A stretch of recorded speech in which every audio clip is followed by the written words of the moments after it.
Hai semuanya, ketemu lagi bareng Mihu di sini.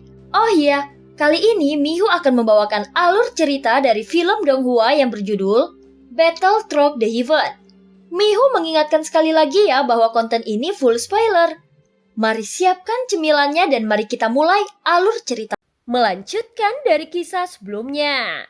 Sebelumnya setelah menelan pir biru, kekuatan Tianxun meningkat kembali. Dan dengan penuh percaya diri dia mendekati Xiaoyan dan berusaha merobek dadanya. Namun dia mendapati bahwa armor Xiaoyan sangat kuat. Hal itu membuat keserakahan di matanya melintas. Namun saat dia mengambilnya, tiba-tiba tangannya dihentikan oleh Xiaoyan. Lalu dengan cepat Xiaoyan menghancurkan pergelangan tangan Tianxun. Wow, apakah ini pertarungan antara makhluk abadi yang sebenarnya? Jelas sebelumnya kedua belah pihak telah sekarat.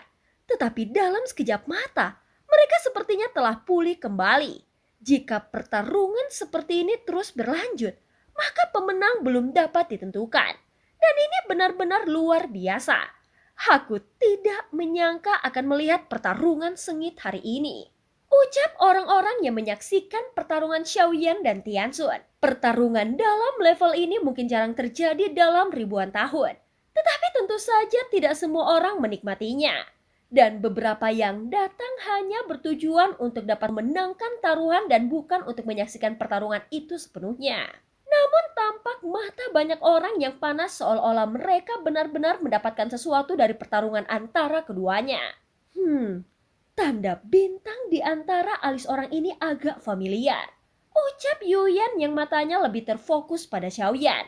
Hanya dalam waktu singkat, tiba-tiba sosok Xiaoyan membesar hingga 100 kaki. Dengan kekuatan fisik yang kuat di antara banyak ras yang kuat, apakah ras ini memang benar-benar menghilang? Ucap Yuyan memandang Xiaoyan yang semakin besar. Tampak ada sedikit kilatan cahaya keemasan yang melintas di matanya saat dia menatap Xiaoyan. Mengapa aku tidak ingat kapan aku menangkap budak dewa dari klan Yuan Shen? Atau mungkinkah pada saat ini Yuyan melihat lagi tanda budak di lehernya. Dan sepertinya dia menemukan petunjuk yang membuatnya semakin curiga. Dia juga memperhatikan reaksi Zhonggu Daozi yang tampak terlalu tegang. Dan ini sungguh menarik perhatiannya. Meskipun Yuyan berhasil menemukan sesuatu yang salah, namun dia sepertinya tidak bermaksud untuk mengungkapkannya. Tetapi dia hanya menunggu dan menonton pertarungan dengan tenang. Pertarungan itu sebenarnya belum berakhir. Dan Tianxun terkejut melihat Xiaoyan masih memiliki kartu truf tubuh jiwa yang memungkinkannya untuk memaksimalkan kekuatan tubuh fisiknya. Namun di saat yang bersamaan, itu juga akan menguras habis kekuatan darahnya. Tentu saja kekuatan asal-usulnya juga dibutuhkan setelah pertempuran. Dan akan membutuhkan waktu untuk dapat pulih sepenuhnya. Namun setiap batasan sebenarnya adalah sebuah proses terobosan diri. Alasan mengapa Xiaoyan ingin melawan Tianxun bukan hanya karena ingin melenyapkannya saja. Tetapi dia juga ingin membiarkannya mengalami beberapa pertempuran yang melanggar batas kemampuannya. Dan itu akan bermanfaat bagi dirinya. Tentu saja premisnya adalah dia harus benar-benar bisa mengalahkan lawannya. Jika tidak, dia akan mengalami kerugian fatal bahkan bisa berakibat pada kematian. Walaupun tubuh fisikmu menjadi lebih besar dan pertahananmu meningkat, namun kecepatanmu sepertinya tidak akan bagus. Dan kau harus mampu menstabilkan tubuh fisikmu. Ucap Tianxun. Meskipun Tianxun sedikit terkejut, namun dia masih berbicara dengan dingin. Sebenarnya pikirannya terguncang saat melihat Xiaoyan yang membesar seperti gunung di depannya. Namun dia masih tidak mau kehilangan momentumnya. Saat rasa penasaran Tianxun belum hilang, tiba-tiba sosok yang seperti gunung di depannya benar-benar menghilang begitu saja. Melihat adegan ini mata Tianxun langsung menyusut. Dan saat berikutnya, terdengar sebuah suara di telinganya dan dalam sekejap sosok besar itu sudah ada tepat di atas kepalanya. Tinjunya yang sangat besar seperti bulan langsung menuju ke arah Tianxun. Dia tidak bisa mengelak lagi saat ini. Jadi dia hanya bisa mengangkat tangannya lalu menembakkan cahaya keemasan. Dan berubah menjadi perisai cahaya emas untuk memblokir pukulan Xiaoyan. Meskipun tinju Xiaoyan lemah, namun perisai cahaya emas Tianxun hancur seketika. Pemblokiran itu juga memberi waktu kepada Tiansun untuk bereaksi dengan cepat dan segera menelan pil biru lagi. Dan saat berikutnya, terlihat ada cahaya biru yang keluar dari tubuh Tiansun. Menghadapi serangan Xiaoyan, dia tidak lagi menghindar dan terus berusaha untuk melawannya. Meskipun ukuran kedua pria ini sangat berbeda, namun ketika bertarung kekuatan keduanya tidak menunjukkan banyak perbedaan. Walaupun tubuh Xiaoyan menjadi lebih besar, namun kecepatannya juga sama sekali tidak melambat dan bahkan masih lebih cepat dibandingkan Tianxuan.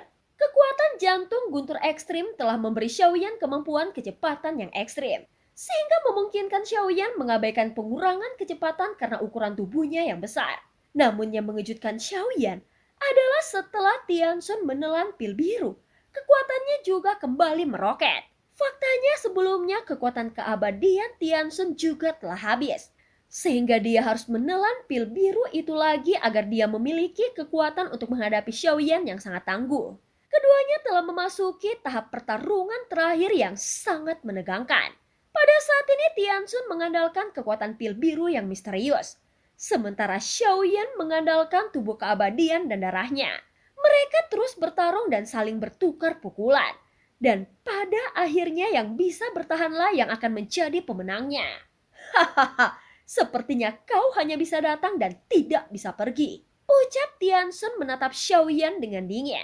Faktanya kekuatan Tianxuan jelas tidak sebaik Xiaoyan dan tampilannya terlihat semakin memalukan saat ini. Saat berikutnya, tiba-tiba dia menarik diri lalu melemparkan pil racun ungu kehitaman ke dalam tubuhnya.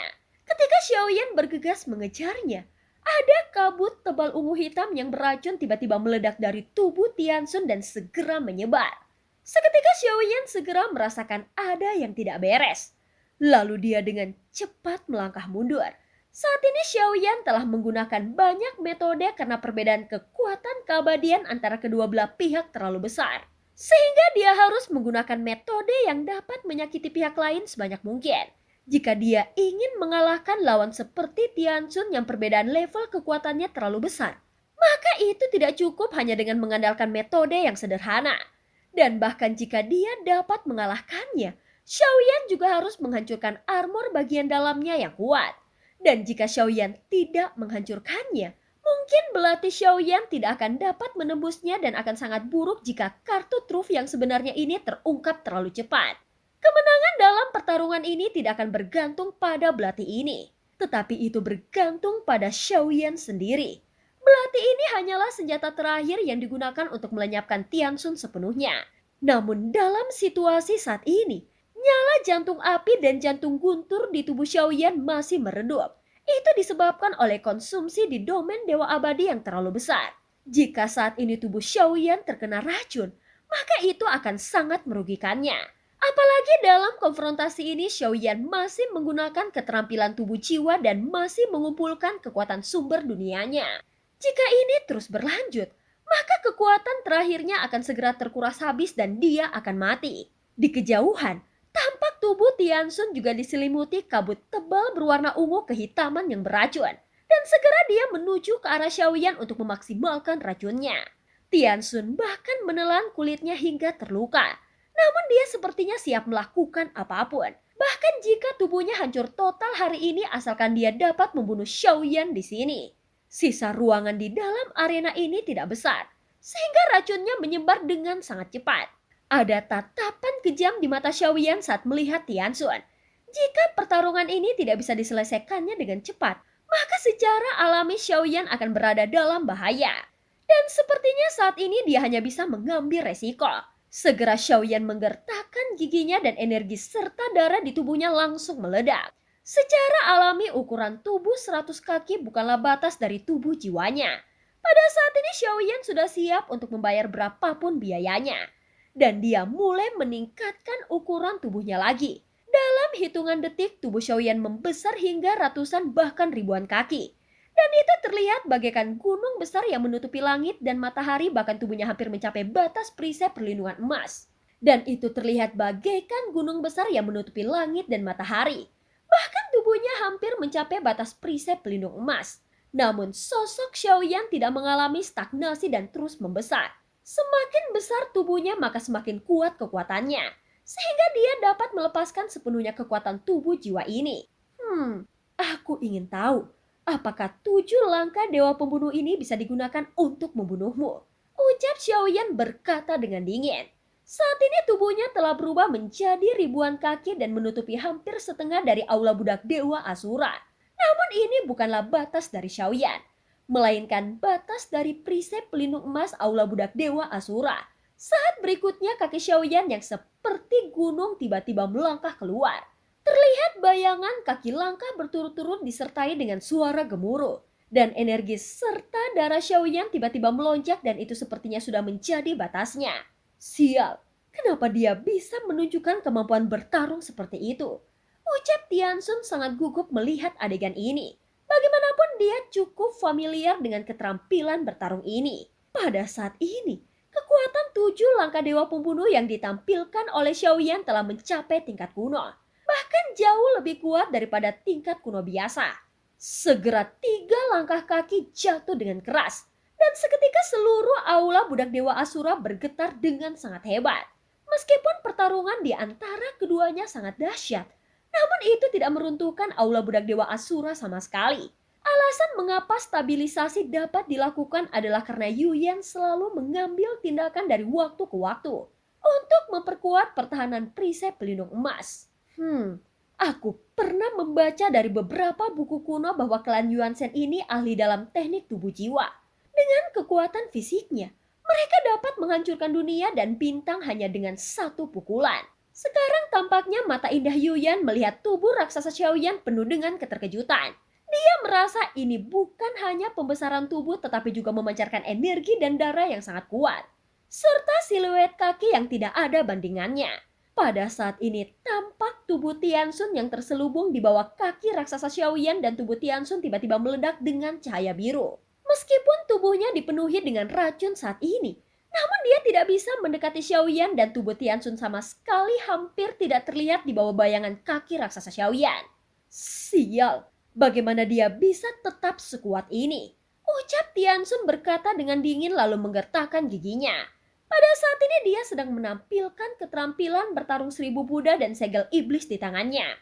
Lalu menahannya dengan seluruh kekuatannya. Pada saat yang sama racun di dalam tubuhnya terus menyebar. Saat ini Tiansun benar-benar merasa telah dirugikan dalam konfrontasi ini. Dia tidak hanya harus menahan racun di dalam tubuhnya, namun dia juga harus menghadapi serangan dari Xiaoyan. Dia tidak menyangka akan dipaksa pada situasi seperti sekarang ini. Meski begitu, dia harus tetap berusaha yang terbaik karena ini benar-benar masalah hidup dan mati. Pada saat ini Tiansun sepertinya berada dalam situasi putus asa. Dan matanya tiba-tiba menunjukkan ekspresi tegas dan kejam serta aura di tubuhnya mulai bergejolak. Tentu saja Xiaoyan adalah orang pertama yang merasakan aura gelisahnya dan langsung terkejut saat merasakannya. Aura yang dipancarkan oleh Tiansun jelas berencana untuk melakukan penghancuran diri. Tentu saja Xiaoyan tidak pernah menyangka Tiansun akan melakukan hal ini. Awalnya dia ingin meracuniku. Setelah aku menghancurkannya, sekarang dia memiliki niat untuk menghancurkan dirinya sendiri. Jika langkah ke-9 menghancurkan diri sendiri dan mengandung racun, maka ledakannya akan sangat mengerikan. Kali ini dia sepertinya benar-benar ingin aku mati bersamanya. Ucap Xiaoyan bergumam pelan dan ada kegelisahan di dalam hatinya. Tiansun memiliki jantung biru sebagai kartu trufnya. Namun dia masih berencana meledakkan dirinya sendiri. Aku tidak akan ragu untuk menghancurkan tubuhku sampai terluka parah ataupun harus mati. Asalkan aku bisa membawamu mati bersamaku. Ucap Tiansun mencibir dan berkata dengan dingin. Dia sebenarnya sudah kehabisan akal. Dan dia tidak tahu bagaimana lagi caranya untuk mengalahkan Xiaoyan pada pertarungan ini. Segera Tiansun mengerutkan keningnya dan membuat gerakan putus asa. Meskipun kekuatannya sudah habis sekarang, namun sosok Tiansun yang kurus masih menjadi orang kuat di langkah ke-9. Jika dia menghancurkan dirinya sendiri, maka kekuatan ledakannya tidak akan terbayangkan. Pada titik pertempuran ini, Xiaoyan telah menggunakan semua metode kekuatannya saat ini. Dia mencoba menggunakan tubuh langkah dewa pembunuh yang lebih kuat lagi. Dan ini hampir menghabiskan sedikit kekuatan abadi yang tersisa di tubuhnya. Selain kekuatan tubuh fisik yang kuat, Xiaoyan juga memiliki armor spesial buatan nomor 8 yang dapat berubah sesuai bentuk tubuhnya. Meski begitu, perasaan krisis yang dirasakan Xiaoyan saat ini masih belum mereda. Apalagi dia harus berusaha untuk menahan efek penghancuran diri Tianxun. Sial, aku khawatir satu-satunya cara adalah dapat memaksa avatar Yuan Shen menerobos ke bintang 8. Ucap Xiaoyan terdiam dan berpikir sejenak. Dengan situasi ini dia harus berani dan cepat mengambil keputusan. Tentu saja langkah yang dia ambil akan mempengaruhi hasil akhir dari pertandingan ini. Kekuatan darah Yuan Shen yang terkandung dalam tubuh avatar Yuan Shen sebenarnya belum terserap sepenuhnya, sehingga memungkinkan Xiaoyan untuk meningkatkan kekuatannya. Pada saat ini pikiran Xiaoyan segera bergerak dan energi serta darahnya melonjak kembali. Seperti yang kukatakan sebelumnya. Hari ini kau akan mati, ucap Tianxun berteriak dengan marah. Begitu Tianxun selesai mengatakannya, aura merah langsung menyebar di matanya. Bahkan mata indah Yuyan menunjukkan ekspresi keterkejutan. Dan dia segera mengangkat tangannya untuk memisahkan udara. Segera setelah Yuyan melambaikan tangannya, terlihat lapisan perisai merah muncul di luar lapisan perisai emas. Pada saat berikutnya, seluruh aula budak Dewa Asura tiba-tiba bergetar hebat. Terlihat tubuh raksasa Xiaoyan dan bayangan kakinya yang mengembun diinjakan kembali sebanyak 7 kali. Saat berikutnya, kabut darah merah melonjak keluar menghancurkan segalanya menjadi berkeping-keping. Dan menyapu serta membungkus seluruh tempat dengan kekuatan yang tidak terbayangkan. Ledakan itu dengan gila-gilaan menyapu dan menelan semua yang ada di tempat tersebut.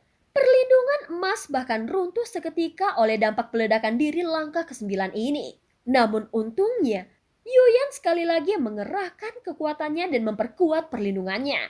Jika tidak, kekuatan peledakan diri Tianxun akan berdampak pada seluruh aula budak Dewa Asura.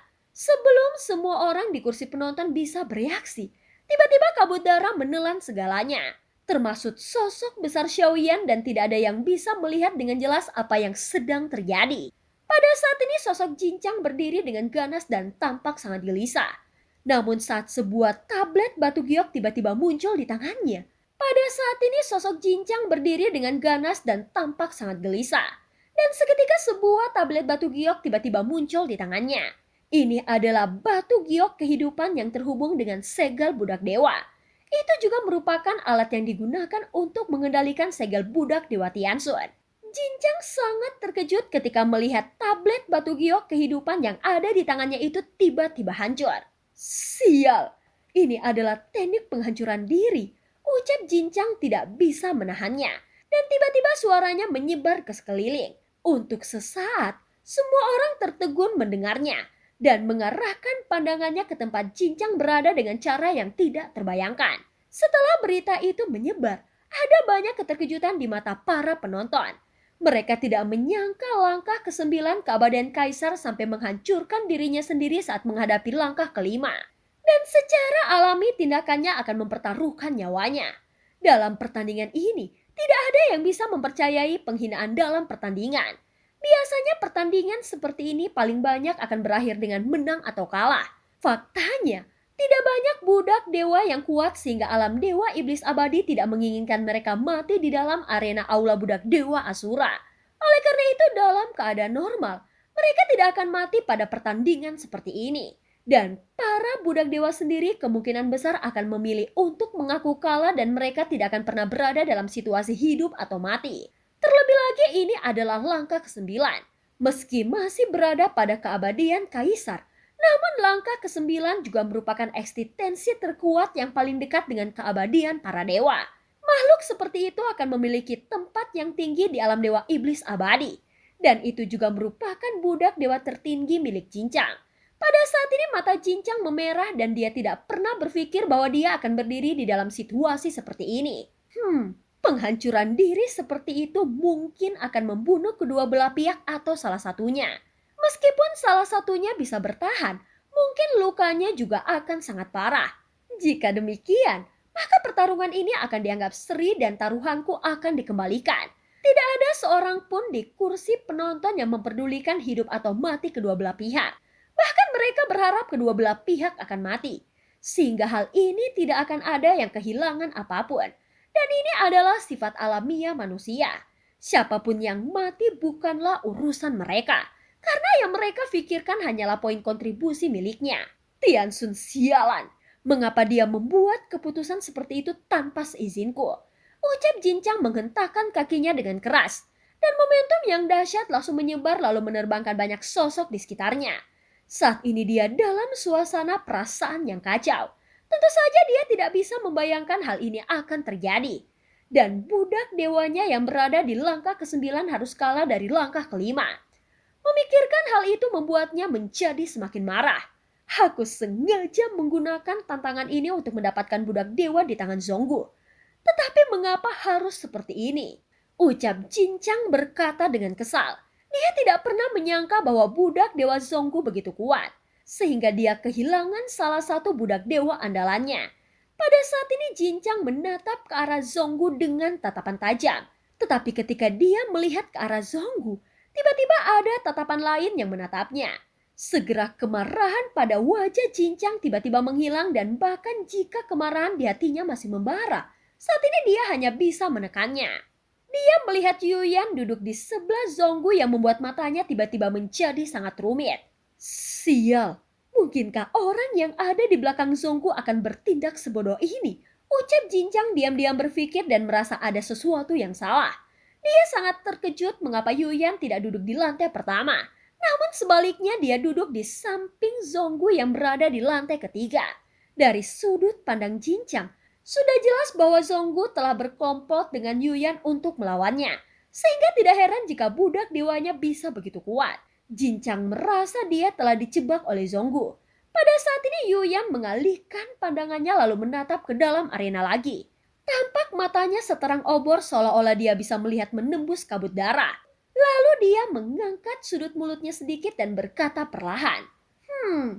Budak dewa ini sungguh menarik. Gumam Yuyan di dalam hatinya dengan suara yang dalam. Dan film pun berakhir. Terima kasih udah dengerin Mihu dari awal sampai akhir ya. Sampai jumpa.